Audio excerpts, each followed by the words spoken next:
Hi, everyone. Nice to see you.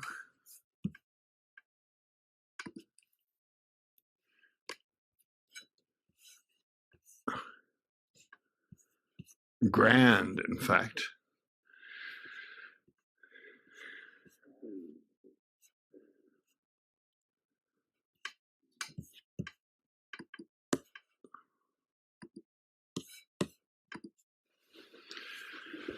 Ah, nice to be in the temple together.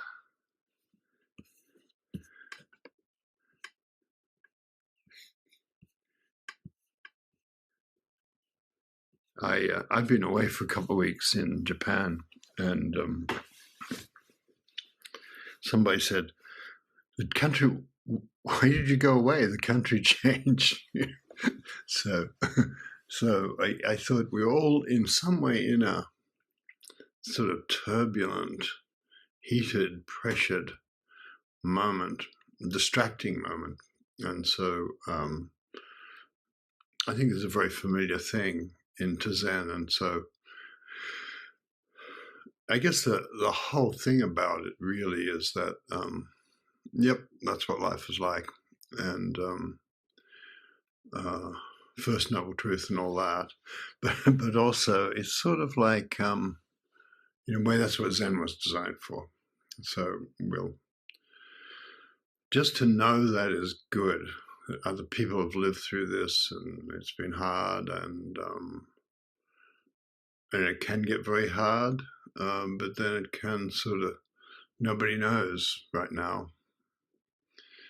Are we turning into Hungary or the old or Russia before people started being thrown out of high windows, or are we going to go the full thing till people are thrown out of high windows? We don't know that. So I think it's all right not to know things. And it's all right to love the great thing is to love our lives. So here we are. Where we are is here. And I think I want to read some poems, tell a few stories, tell a couple of things about Japan.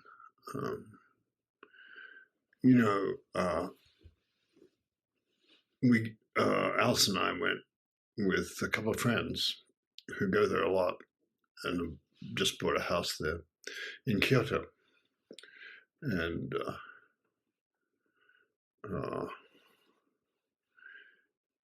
I think the important thing was, what was the important thing?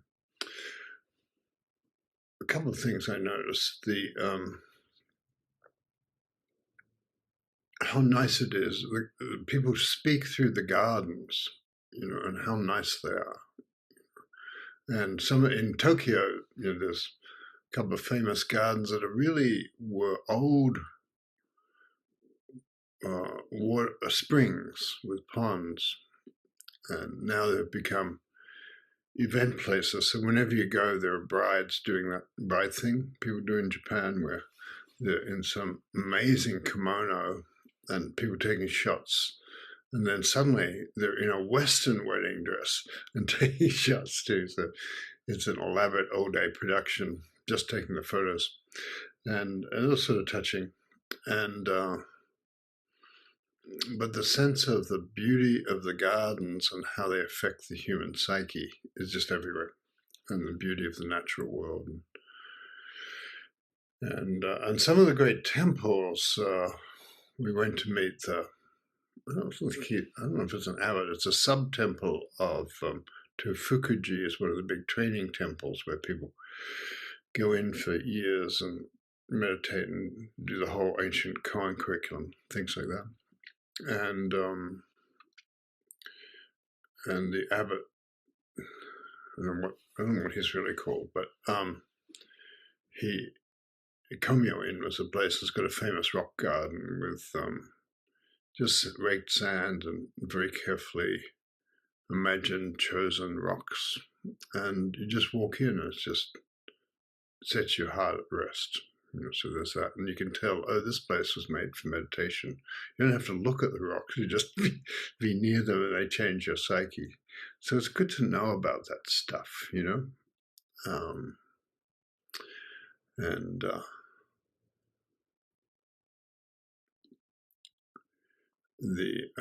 and we met the abbot because a friend of ours he found the garden, and he would go up there early in the morning and just meditate there. And you can just walk in. It's not a meditation hall so much in that place. It's good guest rooms and place to have tea and things, but you can just sit there, and it's open. You can just sit there and meditate facing the garden, which seemed like a nice thing.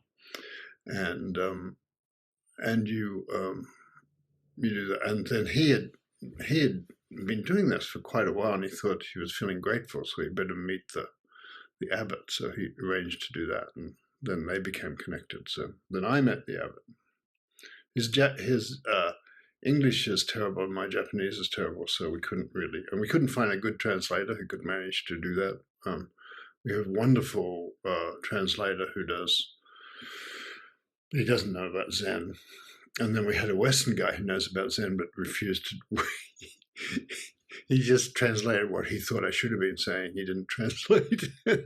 He didn't, which is kind of rather fun, And he was just enraged that Americans would think they were doing Zen, And nobody in America is doing Zen, that sort of thing. So it was rather fun. And but it was lovely to be in the garden, meet the abbot, things like that. And so things like that going on in the old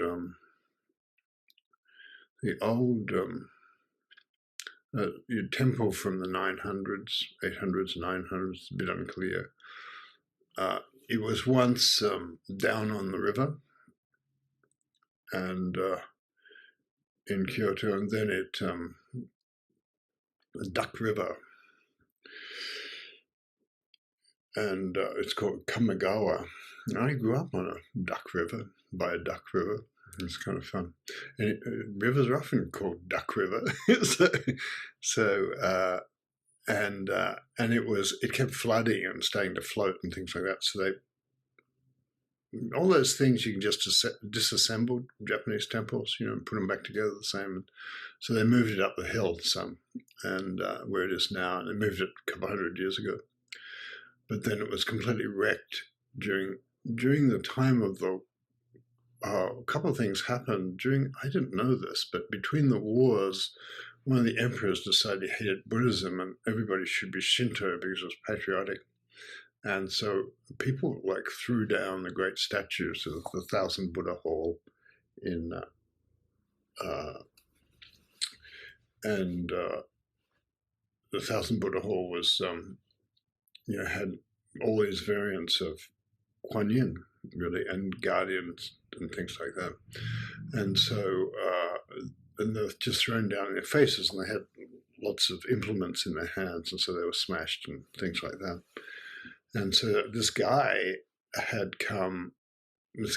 became a sculptor, and he then eventually spent his life repairing them and also repairing in this temple that had been reassembled, that had been flooded and so on, which is called Otegi Nembutsuji. And so we've gotten to know the people there pretty well, and they're just really sweet. And actually, these two little figures come from there, and little Jizos. And so Otegi Nembutsuji is incredible. It's part of the esoteric tradition, so it's full of magical creatures and magical beings. And the idea is that, bad emperors come and go, and you've still got your magical beings, So, and the guy who did I won't go on and on about this guy, but the guy who did the restoration work, he made this little Jizo here, and he was an artist, and he came from a family of artists and was trained and a notable artist. That he had a really good friend who who was the abbot of a monastery, who said, you know, you ought to just become a monk. It'd be a lot easier. Raise funds and doors would open and things like that. And so nothing changed about his life. He was still married, all that sort of thing. But he wore these robes and it helped. And but also he was dedicated. He had a dream about in the war. He had a dream indicating he should dedicate himself to Kuan Yin, and he and his friends were going off and becoming kamikaze pilots like good loyal Japanese boys, but he didn't want to do that. He wanted to help the world in his own way, and he said he was never put in combat. He never, he got this dream that he would be looked after, and he was. And he came back from the war, and the temple he'd been in, which it wasn't the big one with the statues thrown down, he started working on them, stand them up, and the arms broken up, then cast the arm, the bronze, and that sort of thing, and do the study. And so then he could see where they'd been repaired over and over again through the centuries, And anyway, in that his home temple was this little one that had been flooded and moved up from the river, and but at first there'd be some sort of drifter guy a gambler had been living there, and every time he needed to pay a gambling debt, he'd break an arm off the statue and go and sell it to an antique dealer. And so there's a lot of the statues had the current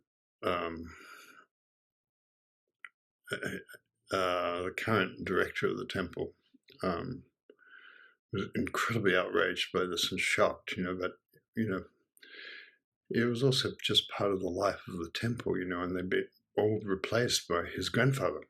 And his grandfather had also made a statue for the kamikaze pilots who had all died unless they didn't go at the last minute, unless the atomic bomb saved them. And also then he put a heart and a Christian cross on for the people they'd killed, So they're still, in a way, trying to work all that out, the Japanese, the way the Germans are trying to work out things too. So I don't know why I want to tell you that, but it's a beautiful thing. And the people have been working to restore the symbols of peace and the symbols of kindness and compassion. And if you can see, can I pin you, Alison? Alison's... Sure. Now I think they've got me. And what did you want to talk about? I just wanted to show that little statue is a Kuan Yin holding a baby. You might remind you of someone in the Western tradition, but it's a very antique. It's an old antique one, and the Christians. There were a lot of Christians. The Japanese didn't care what religion you were, but a lot of Christians at one stage rebelled against there was a regional fight, and a lot of the people who fought with the current ruler were Christian, and so Christianity got outlawed, and people had to spit on a cross and things like that. But the Christians who went underground used this figure, which was called Maria Canon, the Canon figure. So just to say this stuff's been going on for a long time, of the madness of rulers and emperors and things like that. And the other thing I think is relevant to us is the story, the Book of Serenity. It's sometimes called the Book of Equanimity, but I think Serenity is probably a better name. The Book of Serenity was collected in Song Dynasty times in the 1100s, and it was collected for a statesman under the Khans, who was called Yelu Chukai, who was one of the last people who could write his own language. And I'm not sure quite how that works, because everybody was using the Chinese characters, but he was one of the last people holding his own language. And anyway, he was at one of the many destructions of Beijing, and he saw the civilians being killed and by the soldiers riding through and killing babies, and just the horrors of it all, and burning civilian houses and things. And so he decided he went to work with Genghis Khan, which, sort of killing yourself with heat. And Genghis Khan kind of liked him. He was a very big guy, and he was not ethnic Chinese, and he was, which Genghis Khan wasn't, of course. But his father he came from a people who'd been oppressed by Genghis Khan's most recent enemies, but his father had gone to work with them for the same reasons he was going to work with Genghis Khan. And Genghis Khan said, "There, I've killed your traditional enemies." And he said, "Well, I could never speak against what my father did." And Genghis Khan kind of liked that. He stood up to him a bit and didn't just do everything he wanted, and made him one of his ministers, senior ministers, and he became, after Genghis Khan died, he became the prime minister. So anyway, he asked for this coin collection called the Book of Serenity, but he was out in Inner Mongolia, with the horses in the yurts, and so it was kind of a little bit hard to get him the book, and couldn't just like squirt it off through email, and so they sent a messenger out carrying this precious book, and the messenger never arrived. Nobody knows what happened, and so not knowable what happened, and so one song, the person who collected the 100 coin collection with verses and all that, he rewrote it, and it wasn't printed or anything. He rewrote it and changed it and developed it, and some bits, were not properly recorded and stuff. So he redid it and then sent it out. And this time it arrived, and it was said that when it arrived out in the yurts, out in Mongolia, then the ministers sat up all night reading it aloud to each other, talking about the coins. And so I want to tell you that now because we're in a time of trouble, and I don't think we can, oh, well, it's nothing very much, it is a time of trouble. And just to say that practice is a very good thing to have in a time of trouble. So I'm glad you've come on. Thank you for coming on to see you. And there's a certain way in which we can, I think, hold, I don't know, by doing our practice, we hold each other. And so I guess that's kind of what I want to say right now.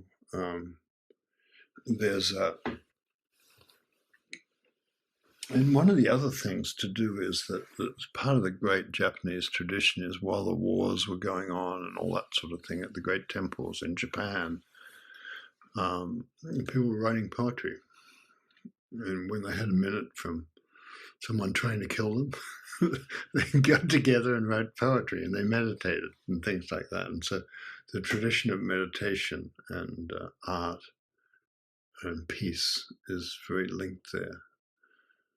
I've often told this story, but after one of the great battles in Japan, where Genghis Khan was always a couple of times the Khans tried to invade Japan, which was sort of obvious idea to them, and the Japanese were helped by storm. A big typhoon came and helped sink the Chinese ships, but still it was a terrible battle, and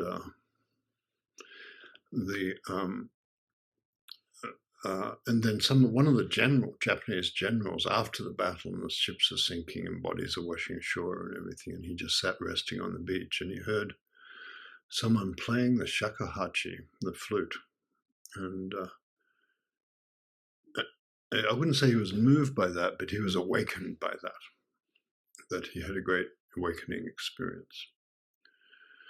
And he realized, he was at peace and the world was at peace. And so after that, he took up the flute and became both a koan master and a flute master. And so the tradition of poetry and music, kind of in a way, the poetry sort of that we have in our meditation hall sometimes comes from him. Just so you know, we're being really respectable and orthodox when we play music. The pirate tradition. And so, so I just want to say how moving it is. This is a great time. It's one of those times it's better not to be in interesting times, but we're in, and it's a great time, a time full of awe, really. And it's good to just treat the practice really seriously, take care of ourselves, take care of each other, and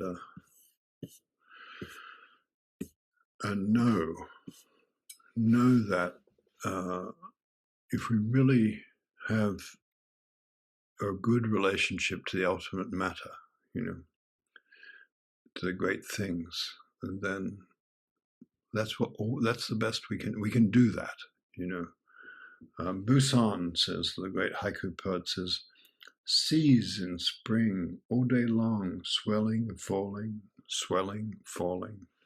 image of the eternal, that which is greater than us. Grass, mist rising, not a voice over the water, the day has ended. So that kind of consciousness where you really intensely inhabit the present, and if you can do something about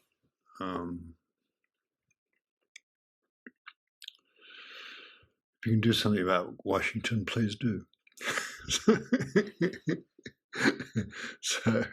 But we can tell sometimes you're in a current of the world. The Tao has turned a particular way, and we're in a current, and we just have to do what we can for each other and for ourselves in that time. So that's what the meditation is for. And the meditation comes and goes all the time. So and the great Dharma way, if you have the Dharma with you, that's it. And I called this talk Into the Crucible, and I have this image of the alchemist felt like without heat and disturbance and all the dark material, the shame and the grief and the loss and the failure and all that, that's the material that at such a time you turn inwards. And that material may be in the outer world, but it's also in our inner world. And we have to work with the inner life. There's no choice but to work with the inner life. And it's a great thing. We're still here sometimes, but isn't it better to, do something rather than meditating? There's an old joke about don't just do something, sit there. So I think the clarity of mind and the openness of heart that comes with the meditation is really visible to people who hang around the meditation tradition. So, and I have noticed that people who had huge fights with me long ago have been writing to me now and saying, never mind. So there's a certain impulse for people to make up. And I think that's a good thing, right? So I guess, I want to read another poem. I've got some. This is a poem about the inner life. This is a Cavafy poem, Constantine Cavafy, the Alexandrian poet of a century ago, more than a century ago. But the wise perceive things about to happen. For the gods perceive things in the future, ordinary people things in the present, but the wise perceive things about to happen. And that's Philostratus. That's a quote from the life of Apollonius of Tyana. Ordinary mortals know what's happening now, and gods know what the future holds, because they alone are totally awake to this. Wise people are aware of future things just about to happen. Sometimes during moments of intense study, their hearing is troubled. The hidden sound of things approaching reaches them, and they listen reverently, while in the street outside, the people hear nothing whatsoever.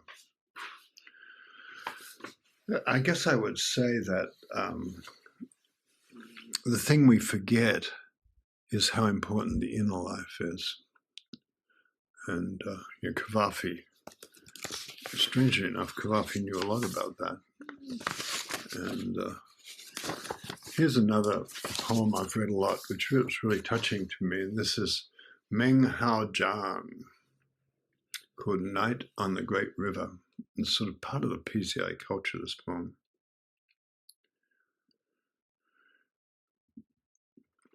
And it's about the spaciousness that just comes when you turn to the inner life. Dropping anchor at the misty island, loneliness increases at sundown. In huge space, the sky bends to the trees, and in the quiet river, the moon comes down among us. The moon is our companion. Years ago, when I was doing a lot of martial arts, I remember asking somebody, does meditation really make things better? And this old, third Dan guy or something said, meditation makes everything better.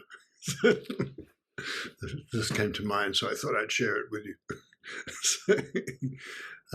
Meanwhile, important news is that the hawks are back, and we have a huge, Alison's a great tracker of the hawks, and we have a huge old eucalyptus tree where they have a nest, and they're clearly nesting again. But there's a pine tree nearby where they mate, and they fly there, and the female flies and male flies nearby and edges up until she flies away. So that's the courting dance.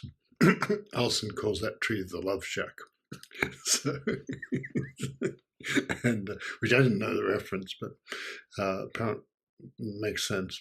And then they're flying to and fro from their nest a lot right now, and so that sort of thing is starting to go on.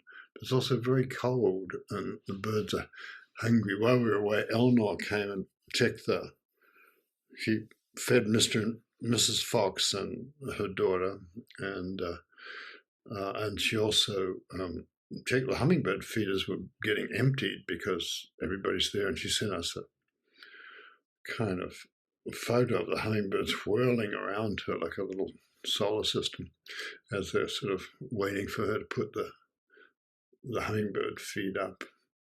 So the animal life goes on. We hope it keeps going on. And it too is part of our lives. So, Alison, do you have anything you want to say? I keep thinking of Kyoto and our friend that we traveled with. And in Kyoto, the city is laid out with this, as John said, this beautiful river running through the center of the ancient city. And then the city itself is ringed with mountains. And so the city itself resembles a crucible. And then over the centuries, I think it's over 1,000 years, they've been building the temples. Often they build them right on the transition between the flat plain and the mountains going up. So the back of the temples, they back up to this wall of wild greenery with monkeys and birds and this tangle of wilderness right up against them.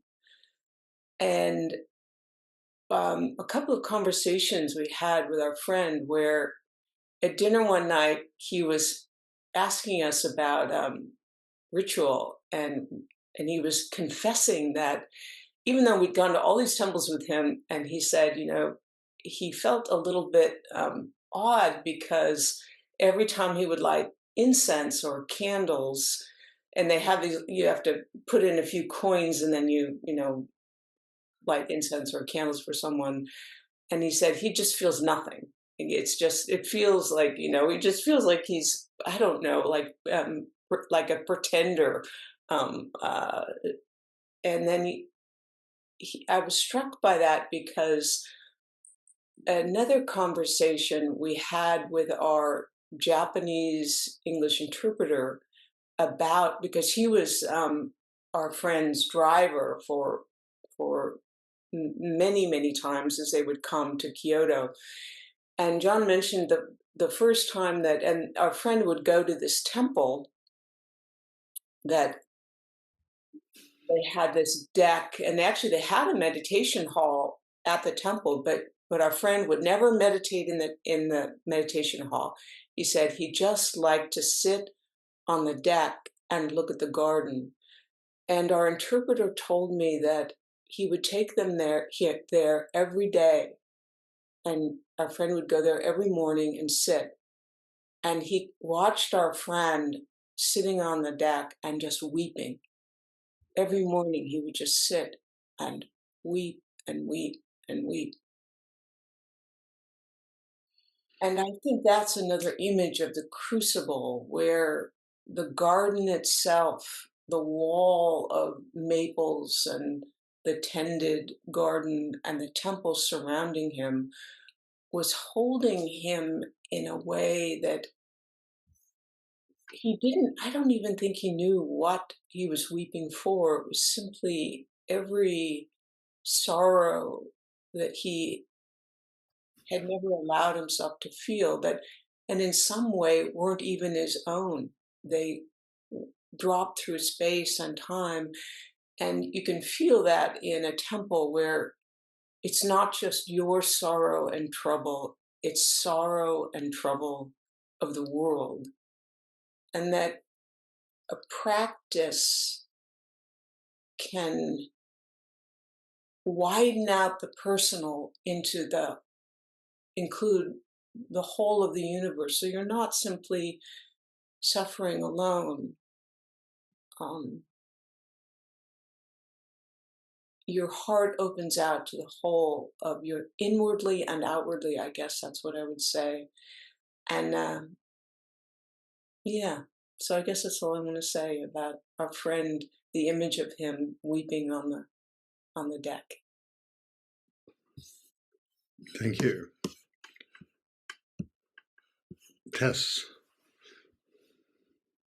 I'll pick up on that, I guess. A number of people have told me recently that when they come to the open temple in the morning, if they come sit, that in a similar way, sometimes they can hardly bear to sit with other people because it will bring up vulnerability or inferiority or, all the things in their mind that start to think they don't belong there, or that or they might start judging other people for, that they're, and I love the image of, like, if you can just sit outside in the grounds of the temple, but put yourself in some relationship to it, that begins something.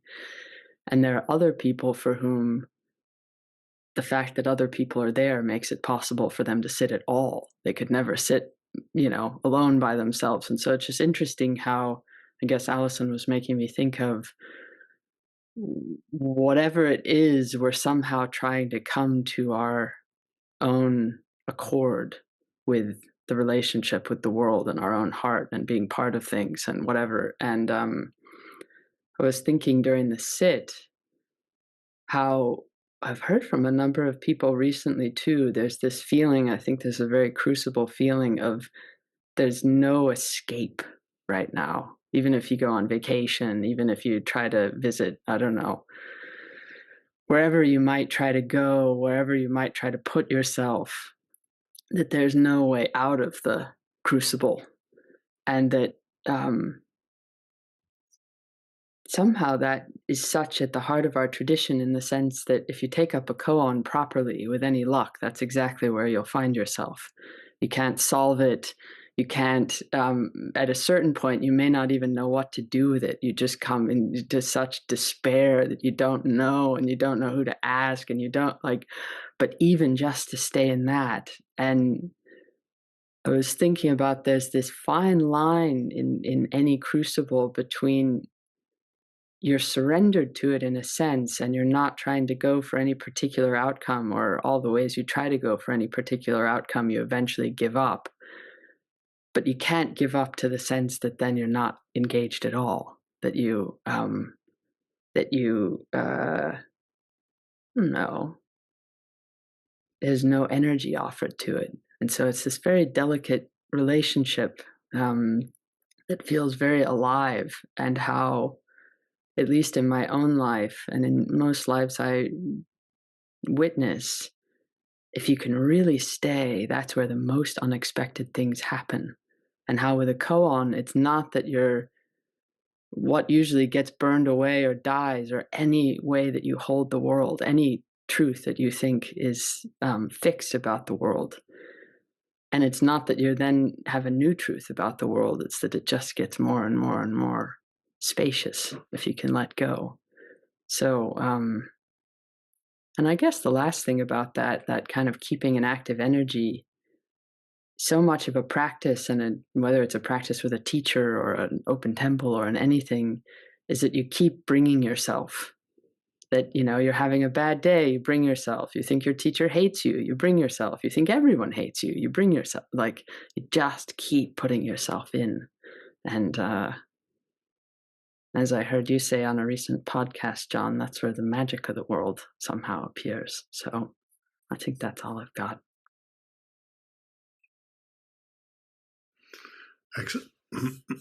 Excellent. Michelle, would you like to say anything?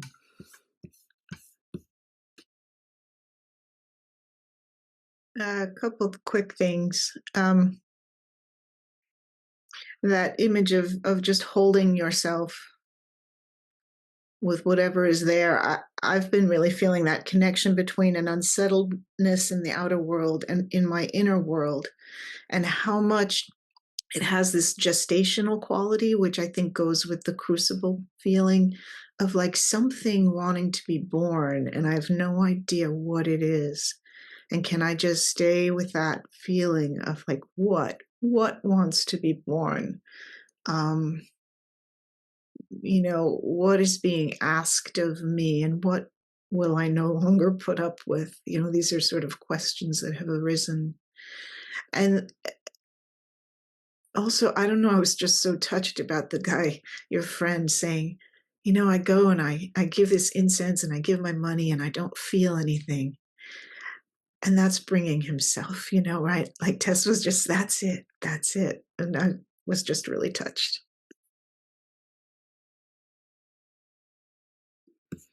That's great, because that is, when you begin to meditation, it's like nothing's happening. It's like, I thought I was sincere, like that. Yeah. So, yeah. And well, how long's it going like this? Years, maybe. And then suddenly you realize, oh, I was with myself all the time. Yeah. Somebody asked about the temple, and the temple is Komyo-in, which is part of Tofukuji, is one of the great Rinzai temples that still does, people coming in and training for 10 years and things like that. It's kind of famously severe temple. But people who graduate then and survive it and all get to have a certain smoothed over quality to them. and the abbot, whose name is Fujita-san, I don't call them Roshis. There's not really an abbot because there's not people to be running. It's just the sub-temple has this beautiful garden. My favorite gardens, and somebody asked, was that Ryoanji? And no, actually not. There's so many beautiful gardens in Kyoto that the ones we've heard about or visited may not be the same one. Though I like there's certain gardens in Daitokuji, sub-temples that are my favorite, but who cares what my favorite garden is? To sit in a garden, my favorite garden is the garden where I'm sitting right now, looking out the window. that the hawks come through and so on. So there's something about the sacredness of where we are. As Michelle says, the sacredness of the. I'm trying really hard and I don't get it yet, you know.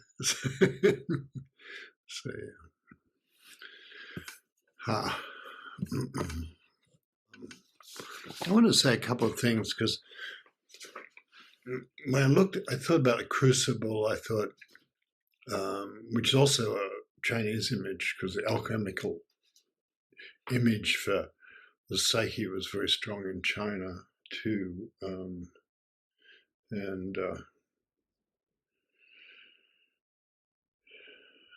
he said the root of alchemy is to be sought not in philosophical doctrines, but in the projections of individual investigators.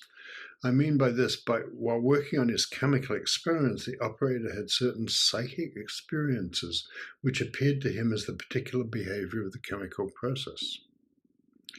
Since it was a question of projection, the operator was unconscious of the fact the experience had nothing to do with the matter itself, that is, matter as we know it today. He experienced his projection as a property of matter, but what he was in reality experiencing was his own unconscious. In this way, he recapitulated the whole history of humanity's knowledge of natures. Such projections repeat themselves whenever we try to explore an empty darkness and involuntarily fill it with living form. And I think that's very vividly happening today in our culture, in our outer culture, where people are projecting onto, and then this is bad, and then they're punishing it, but it's really their own psyche, you know.